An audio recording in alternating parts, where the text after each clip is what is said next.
I'm Rachel Kipp from Knowledge at Wharton. We're here today with Michael F. Lewis, author of Social Media Leadership: How to Get Off the Bench and Into the Game.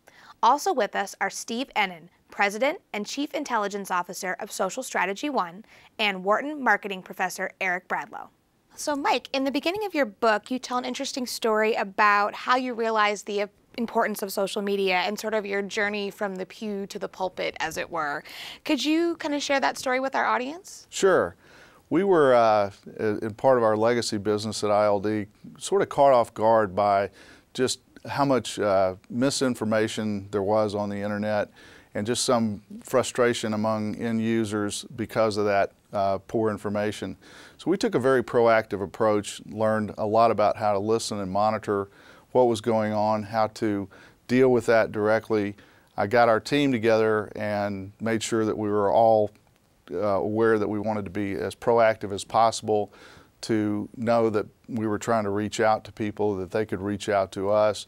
And that was a very valuable lesson, and one that I think we turned some scars into stars as a result of that. But concurrent with that, I was actually here at a Wharton development function and really got presented in a great way the development and evolution that was taking place in social media and how mainstream it was becoming. And as a result of that, we've launched a couple of businesses. We've launched OfficeArrow.com, which is a community of small business owners, office professionals. It's now 4 years old and grown to about 350,000 members.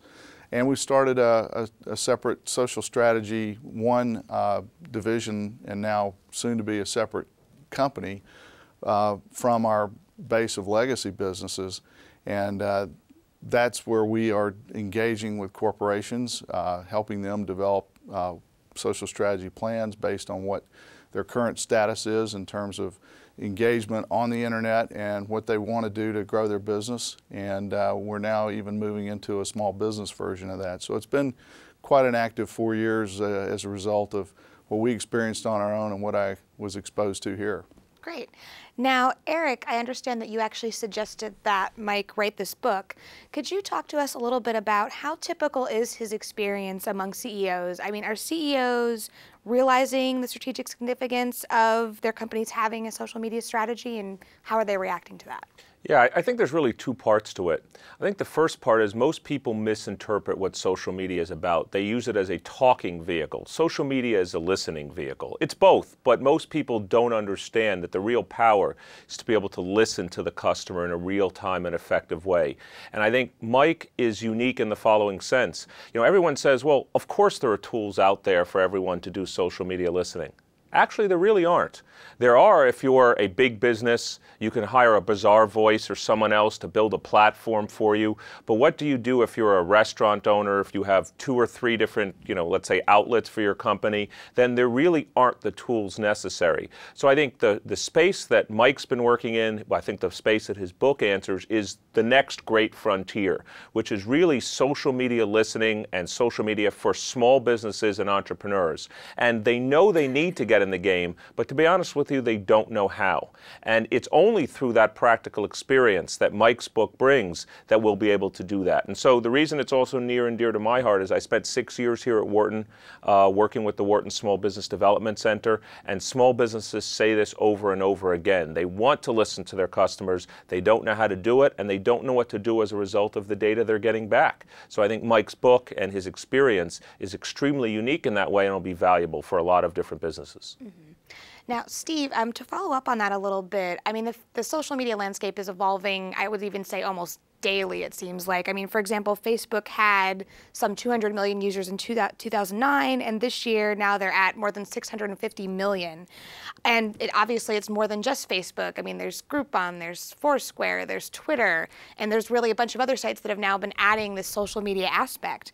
I mean, how would you say that the social media landscape has evolved? I mean, can you kind of talk about that, especially in business terms? Well, you're absolutely right about the scope and scale of that, and it's sort of mind-blowing when you think about that on a global level.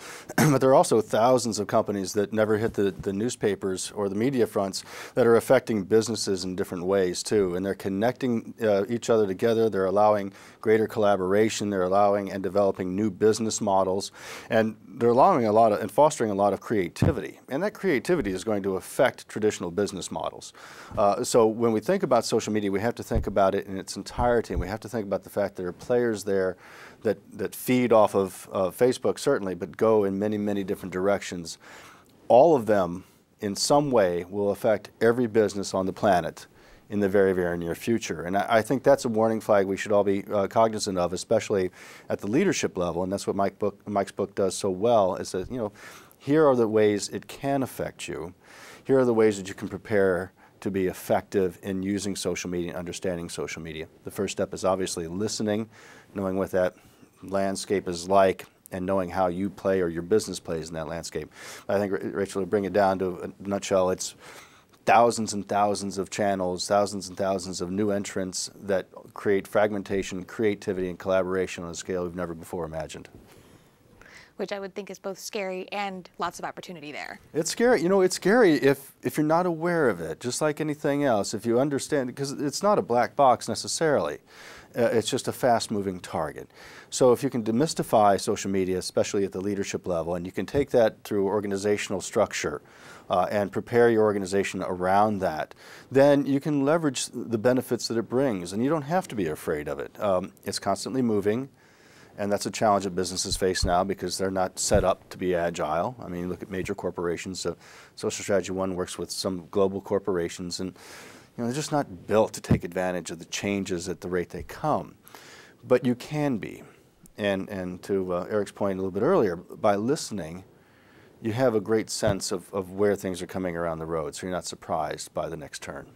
Actually, Steve said something that I just want to follow up on, which I think is crucially important, is that it's why Mike's book is unique. It has to come from a CEO.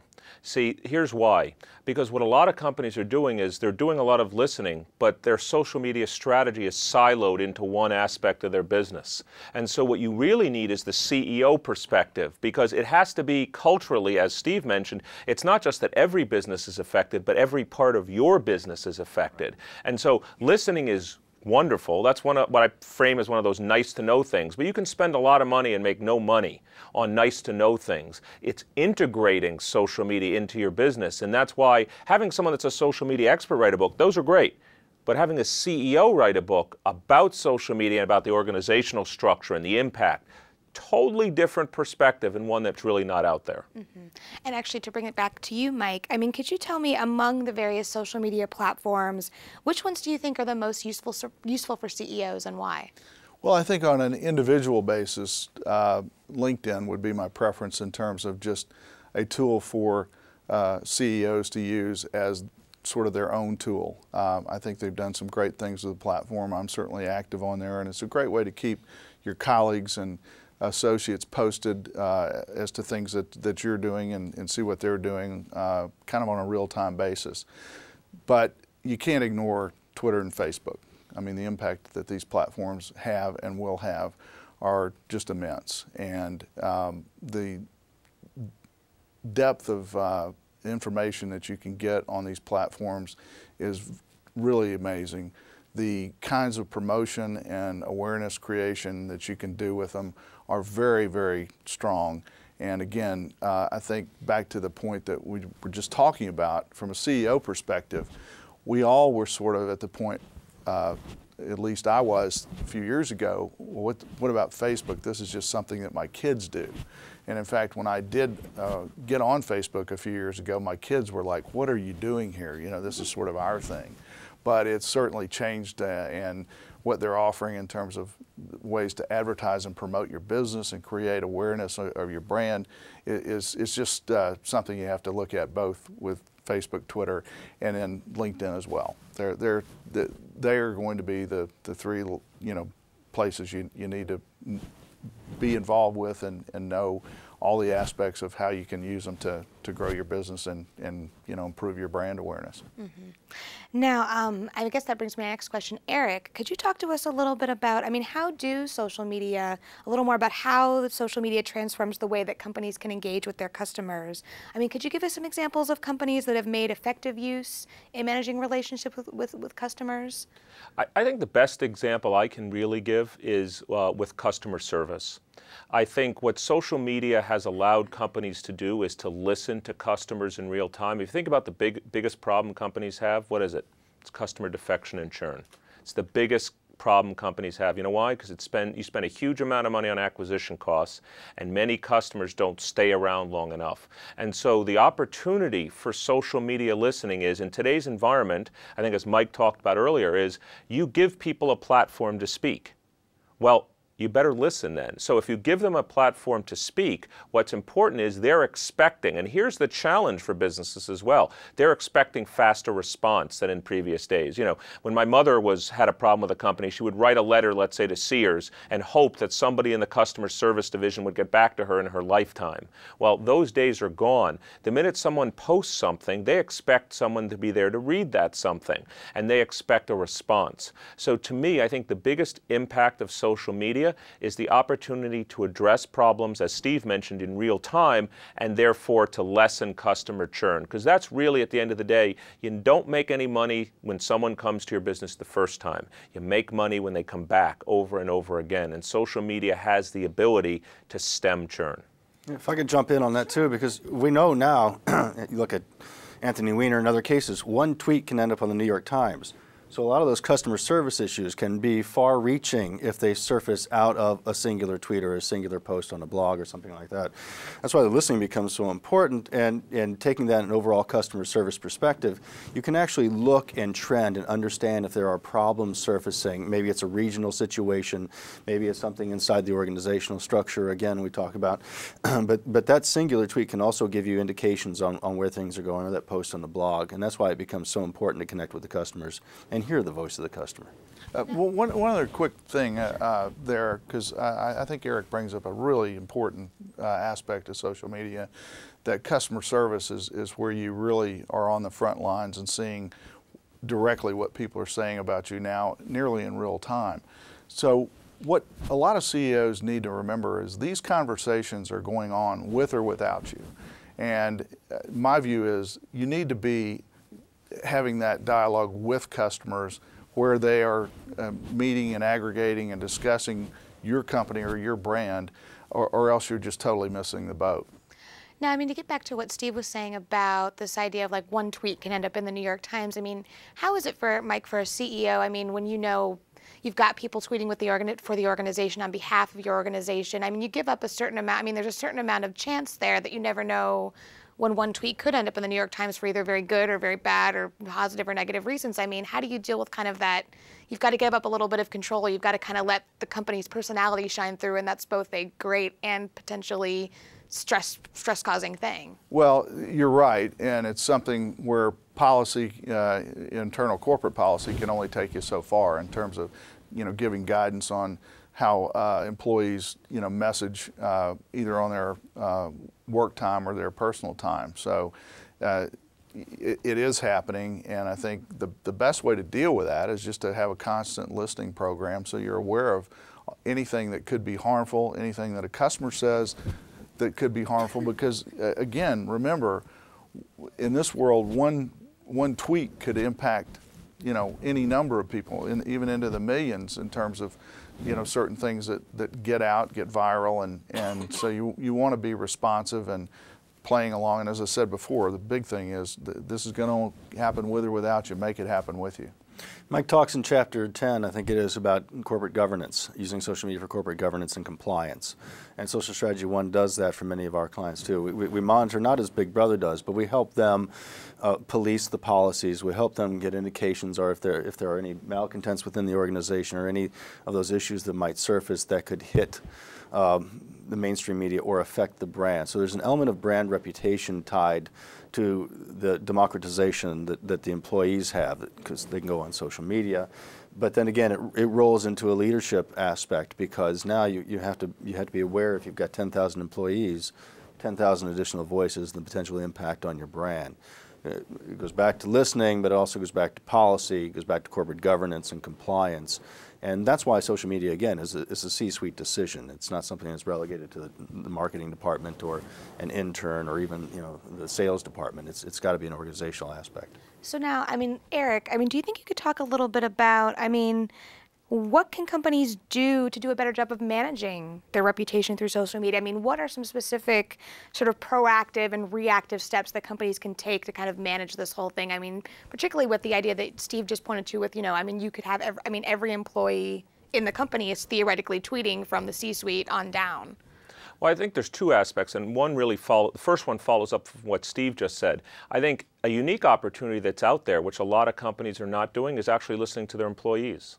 A lot of people say they have to listen to their customers, but what about listening to your employees? I think one of the things that's a burgeoning area of research, which is totally under-researched, is the impact of employee satisfaction on corporate profitability. People have studied for years customer satisfaction. You hear University of Michigan has a customer satisfaction index. Well, how about an employee satisfaction index? As a matter of fact, I would think social media would be a wonderful way to listen to one's own employees and to actually track that.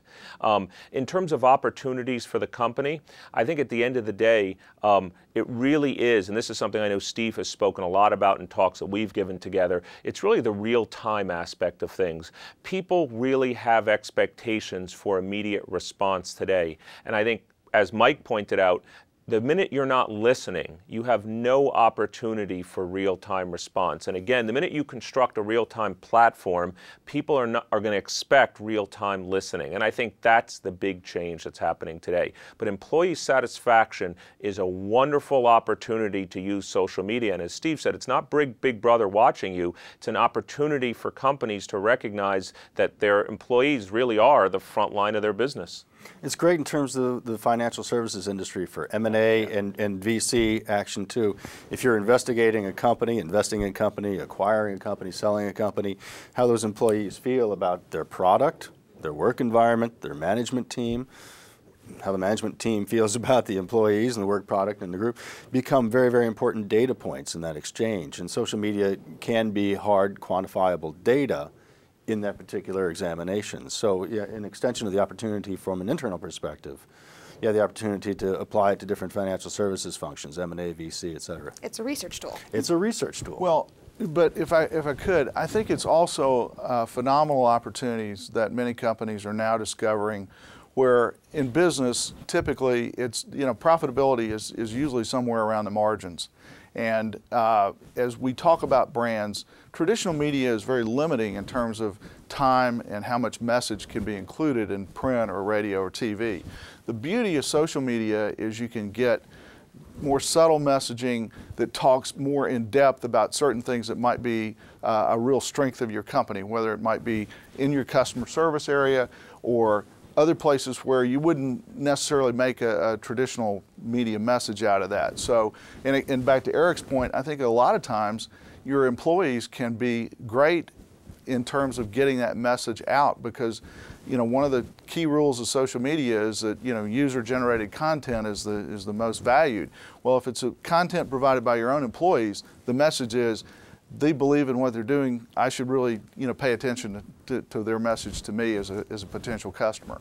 Now, to talk a little more about that, Mike, I mean, could you talk to me a little? I mean, if I'm a CEO and I'm trying to devise a social media strategy for my company, I mean, what are some steps for how to go about that? I mean, how do you take all these different pieces? I mean, user-generated content, what the employees are saying, what the customers are saying, trying to get at all these different little niches, but also get at sort of the broader message. I mean, what do you recommend CEOs who are interested in doing this within the organization? I mean, what should they do? How should they start? Well, I think the best thing, going back to what Eric mentioned, is start listening to your employees.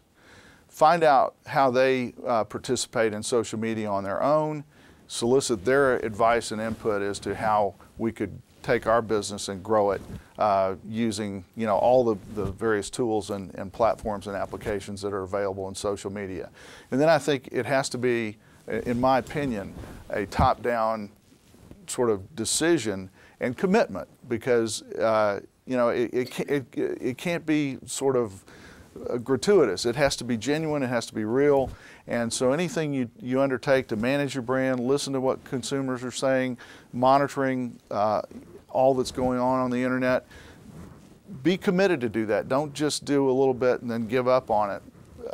And then beyond that, take all that information, solicit help and advice from people in your company, outside your company, and say, let me turn some of what I'm learning there into ways that I can now grow my business. We find in listening and monitoring for some of our clients that there are applications that their products are fulfilling within users that they're not even aware of, and it's a business opportunity and a way to expand the applications of their products and services. Mm-hmm. Now, Eric, I mean, one of the things that's critical to any social media initiative is measurement, which is something that you guys talk about a lot of at the Wharton Consumer Analytics Initiative. Could you help me understand the role of metrics and analytics in the way that companies use social media? I mean, what research has Wharton done in this area? And can you talk about, I mean, some of the most important lessons of how companies can kind of take all this data that social media is creating and actually harness it and really use it in a productive way? It's a good question. I mean, I think, as you know, 3.5 years ago, we started, as you know, as the Wharton Interactive Media Initiative under Steve's leadership. And I think we've had themed research cycles every year. First year it was on social networks. The year after it was on user-generated content. And I think it starts with what Mike said. First of all, and I think Steve mentioned it earlier, it can be quantified. Let's start with the beginning. Let's start that as the fundamental beginning. There's been great advances in natural language processing today, Social Strategy 1 being one example of a company doing work in that area. You can quantify what people are saying, you can track it, and the key part is, here's the hardest part. It's not listening anymore that's the hardest part, and this is what we do at the Customer Analytics Initiative. The hardest part is tying that and tracking it to actual purchasing, web browsing, etc. It's the linking of social media to actual purchase behavior or the behavior that makes the firm the profits.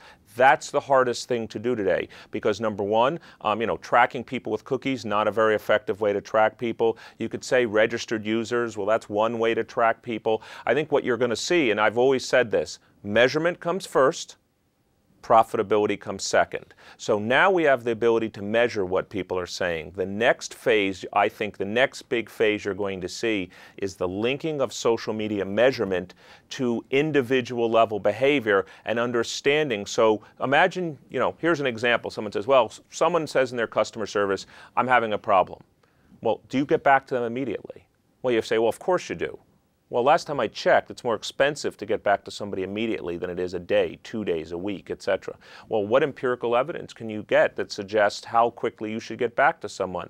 Well, if you tie your social media listening to your response time data, to your actual purchase history data, you can start to empirically answer questions like this. And so I think that's the next wave of what's coming on. And I think when Social Strategy 1 and other companies end up getting linked with the commerce data that firms are doing, then you have a powerful tool where ROI can be measured. How much value am I getting from this social media? Or imagine you run an A/B experiment where half the people you get back to in a day and the other half the people you get back to in a week. You don't need an advanced degree from Wharton if you say, the retention rate was 14% on this group and 11% on this group. That's 3%. Here's how much money that's worth. Here's how much it costs me to get back to people in a day versus a week. That's how you turn measurement into action. And I would think, that also means that companies can't go into this not having a plan for metrics or not having a plan for how they're going to maybe build communities. Maybe Steve, you could talk a little bit about that. What steps are involved in you have to plan for this up front so you can actually measure it and see what reaction you're going to get. And then in terms of communities, one thing I know any company would say is that we want our social media to build a strong community around our brand, but how do you actually do that? How does that actually happen? Yeah, and I'll start with the same thing that we've said a couple times, which is listening, but I think that can't be overvalued, really. The idea is that you can set benchmarks through active listening. You can understand where that universe is around the conversation. You can start to quantify different themes and threads and aspects and understand where your community or your customers are at that particular time. Now, social media is very dynamic. It moves often, so you have to continue the process. But you're going to have to set a benchmark somewhere. To Eric's point, measurement comes first. Know where you are. And then from that aspect, you can start to categorize and catalog different aspects of the organization, different aspects of the brand, different aspects of the customer service, however it falls down. And then you're going to understand more about how to effectively reach and engage and communicate with your audience and potential audience, customers and potential customers, understanding what messages resonate with them, understanding where they're what drives purchase intent, understanding how customer lifetime value can be sort of reimagined, using them as engaged opportunities as well as just the transactional opportunities. So it's going to start out with listening as a baseline and benchmark for measurement. It's going to come secondly, I think, sort of quantifying and deconstructing the themes and the sentiments around your customer base and your potential customer base. And then you just start to fold that into different roles within the organization. Mm-hmm. Now, Mike, I mean, I think one of the things that any company is probably worried about when getting into this is some of the regulatory and compliance issues involved. Could you talk a little bit about sort of what are the principal risks that every CEO should know about and kind of how to deal with that? Well, that's a big focus, and if we covered anything sort of in the book that was maybe a little more fresh in terms of real discussion, I think it was the chapter that we had on compliance and how social media will create new angles to compliance. For example, on the internal side, there's no one single policy that works for every corporation. Businesses vary by type of business. Certainly in the financial services area, there's a lot of reasons to be far more restrictive in terms of employee engagement on social media than maybe other businesses, so we talk a lot about that. But I think the bottom line is consult with your legal team, consult with your employees practically about what is the right message to send, but also the right thing to do for the company, and just kind of develop a policy. And I think the policy should be revisited on a regular basis because social media is changing so fast. Now, one other thing that I think that we're going to see is that in terms of financial reporting, social media reports could be very valuable. They could actually, be identifying trends that are taking place that might influence the performance of the business. So at some point, I think those things are going to get more intertwined and just become a part of the company's own internal and external financial reporting and audit processes. Now, Eric, the web is increasingly going mobile. I mean, people are no longer just accessing Facebook or Twitter on their computers. They're now using their smartphones, their iPads, really just about anything at this point. I mean, what is the impact of that on the way that social media evolves in the future? What are the major emerging trends you're seeing from people going mobile and tweeting when they instead of tweeting about something they bought once they get home, they're tweeting as they're paying at the cash register? Well, I might say this was a setup question, but thank you for asking that particular question, and there's a reason why. For all of you that want to attend in February in 2012, 2012 happens to be the year of mobile for the Wharton Customer Analytics Initiative, and we're having an event here in February on the use of mobile, and it's an academic and practitioner conference about that. At the end of the day, it's local hyper-targeting. That's the ability that mobile devices provide, is that you're going to start to see couponing done. You're already starting to see it done at a local level. You're starting to see companies, obviously Foursquare, Gowalla, lots of different companies where it's not just about what you're saying, it's about where you're saying it, when you're saying it. In some sense, think about all the changes on the web in the last 10 years in what's called contextual advertising. It's not just serving you the right ad, it's serving you the right ad under the right context, under the right landing page at the right time. Well, now it's not just about what Steve Ennin or Mike Lewis or Eric Bradlow was saying, it's when are they saying it, under what context, and under what business situation. And so what you end up getting in all of these industries is first, let's just listen to everything they're saying. And you say, okay, that's great. But then the next step is what Steve said, is how do you build context around that? And when somebody says something and where they are when they say it, is probably an important part of the way all of us speak and think about it. Because if I'm pissed off and I say something, but it's because I'm right at the register. That's very different than if I say something when I'm back home, I've had time to think about it. And the way firms interpret that information is very different. So let me just say, mobile is the friend of people in social media listening. It's not just that the volume is going up, it's that the context goes up. Now, I mean, Steve, to ask you about, I mean, because people are doing this more and more, and then obviously companies want to harness what they're doing and sort of give them deals when they want them, where they want them. Where do privacy concerns fit into that? I mean, because there is that sort of concern. I think, you see it every time Facebook comes out with an update. There's that, at least some group of people saying, well, I don't know if I want people to know what I'm doing and what I'm buying every minute of the day. So how do companies deal with that? Well, I think it's important to put it into context as well, because there have been privacy concerns for hundreds of years. Every new technology, every new marketing approach has the potential to encroach on that. Social media is by definition social. I mean, most of the interactions that take place in social media are meant to be seen. What we're talking about is not cracking the code of PII, personally identifiable information, or going in and finding out all your behaviors on your laptop. We're talking about the person who wants to vent at the cash register because they're having a great or not great experience. We're talking about people who, are seeking out products and services you may offer, or they're listening to their friends or communicating with their friends or colleagues or other professionals about important topics. So I really kind of think the privacy concerns are understandable because it's new, and there's always the fear that Big Brother is tracking me. But when what we're talking about in terms of active listening and applying mobility and a lot of the new technologies is the fact that these conversations are created to be heard anyway. And it gives us the ability to hear the voice of the customer at their point of need.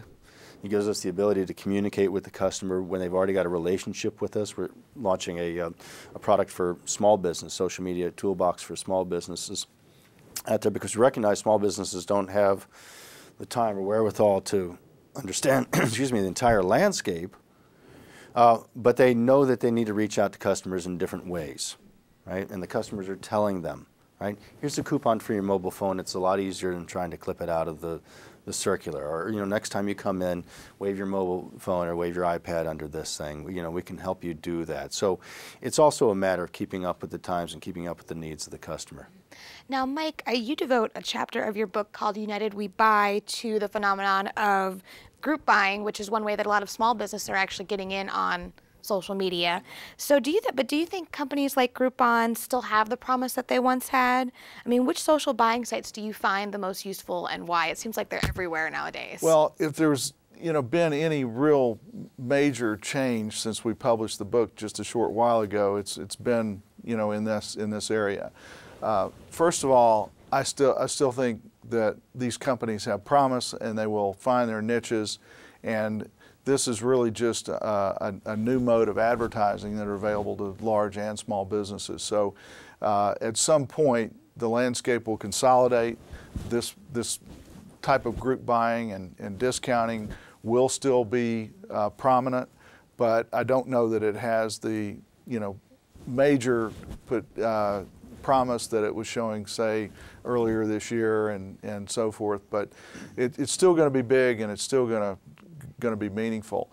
The other part of that chapter, we talk a lot about ratings and rankings, and at some point, I think rankings and ratings become real important too. And one other thing, back to what Steve was just saying, as we look at launching our set of tools for the small business, keep in mind small businesses are saying, we understand we need to do this. We don't know quite what we need to do, except, back to Eric's point, I think we do need to reach our customers, and we need to try to bring in other potential customers. And how do we do that? And fortunately, the things that have been shown to be successful in the group buying world, Groupon in particular, can now be put in a set of tools where small businesses can offer coupons directly to their customers without worry that it's going out in a big way to people who may only come in for the discount once and never return. So that transaction's not advantageous for the small merchant, but also give them the ability to produce coupons, get the group buying activity they want out, but under their control. So I think the influence that the group buying sites have had is going to be with us, and I do think they're going to continue to be a meaningful set of companies, but obviously consolidation is going to take place here pretty rapidly. Groupon wishes they had taken the $8 billion. From Google, you mean? Yeah. Yeah, I mean, I know that even just the other day, I noticed that Amazon now is sending me deals when I didn't even know that they had something like that. Now, to go with the small businesses, I mean, the other thing I've noticed is that, I mean, small businesses seem to have, I mean, there seems to be a lot of new opportunities for them with this because, I mean, I personally follow a lot of small businesses on Twitter now because that's when they'll say where they're going to be, where they're going to be selling. I was at a farmer's market earlier in the summer where small businesses had something that they could attach to like their iPads or iPhones where they could actually swipe credit cards. Can you talk a little bit about, I mean, has this allowed small businesses to kind of, in a way, maybe catch up to some of the things that larger businesses are able to do because they have more resources? Eric, I mean, why don't you speak to that? Well, I think the answer is yes. Actually, to be honest with you, my best resource is my 14-year-old son is just absolutely amazing at anything he's interested in. He now follows. And so we get deals, coupons. It's great. He's like an information guide to us. And I think here's the challenge, though. The challenge with that is yes, but eventually, how is any small business going to rise above the clutter that's there? So maybe right now, I'm making a number up, 5% of small businesses are doing it. What's going to happen when that number is 30%, 40%, 50%? Then all of a sudden, I'm going to get 50 tweets saying what's going on in my local area, or 50 text announcements about what's going on. And then all of a sudden, I'm back in the big wash of everyone's kind of doing this. So don't forget the fundamental challenge of messaging and advertising was it's still about the right message targeted to the right person at the right time. If you think that your long-run competitive advantage is going to be because we're doing it and someone else is not, that's not what's going to happen. And so those same challenges, fundamental challenges of marketing and advertising are still going to remain. I think it relates to what Steve said earlier. You've just added another medium to do it, but it's still fundamentally about messages hitting people at the right time. Now, I mean, Mike, to ask you, I mean, in terms of, I mean, there's so many different social media sites out there. And in terms of creating a strategy, I mean, is there a point where a company might say, you know, that particular site maybe doesn't fit our goals and we're not going to use it? I mean, or do you have to be everywhere? Or is it okay to say, this doesn't fit our goals, this isn't producing, we're just going to be over here? Well, first thing I would say to people in a CEO or chief marketing officer role, social media is a little bit like taking a drink of water from a fire hose. I mean, it is all the time. There's new applications and new platforms popping up. Which is good because it's ever advancing our ability to take traditional selling and marketing techniques and push them out more real time, more individualized, and quite frankly, they will have a positive impact if used right on your business. But I think the only real way to do this is going back to something I said earlier. Make sure that you create the impression to your employees that we are going to be proactive in social media. We're going to be proactive in reaching out to customers and trying to acquire new customers. And once you do that and make it part of the culture, something, you know, back to what Eric said, listen to your employees. They will be the ones coming to you with something they've found useful, which, you know, may or may not have hit your radar yet. So again, I don't think there's any really one solution to keeping current on everything that's happening in social media that would be useful to your business. But if you have the whole organization sort of engaged, I think you're more likely to stay current than if you're you know, just doing it at a certain level. Sure. And now, I guess the last question for each of you. I mean, what is your most important piece of advice for CEOs around the world making the most of social media? And Steve, why don't you start? We have to be aware of the shiny object, all right? Some of these things pop up and they can divert our attention from larger strategic goals. From the C-suite perspective, you have to be able to see the entire landscape. You have to be able to know what's coming up. You have to be able to know what's going to affect your company next, right, in a real way, so that you can affect organizational change.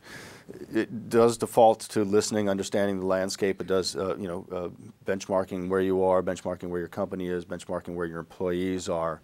But you know, as a word of advice going forward, by listening that way, by understanding and hearing where the world is, you're going to be able to discern what shiny object is meaningful or not meaningful versus what sea change or what aspect of trends will affect your business going forward. So it's going to start with listening and start with, to Mike's point, evangelizing throughout the organizational and you know, enabling them to be active in social media and gearing for the fact that the world is changing at a rapid rate right now, and it affects every business, as Eric said, every aspect of the business.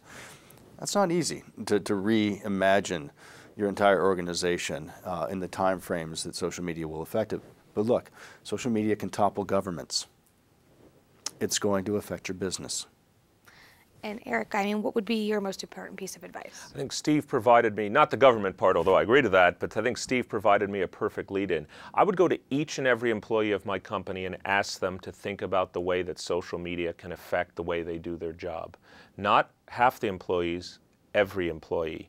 And I think the minute it comes from the top down, everybody's going to start thinking, you know, you're right, I could do my job a little bit differently or a little bit better if I involve social media in it. And I think that's the way every company should be thinking about it. Everybody should be a participant in social media. And Mike, we'll give you the last word. Well, I think the number one thing I would say, back to something Steve touched on, is you can't ignore it. I mean, that is just not an option for any business, large or small.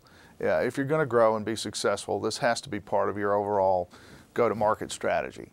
And there's thousands and thousands of tangents and ways to look at it, but number one, you just can't elect not to participate. Great. Well, thank you all so much. This has been a great conversation. Thank you. Thank you. Thanks, Rachel.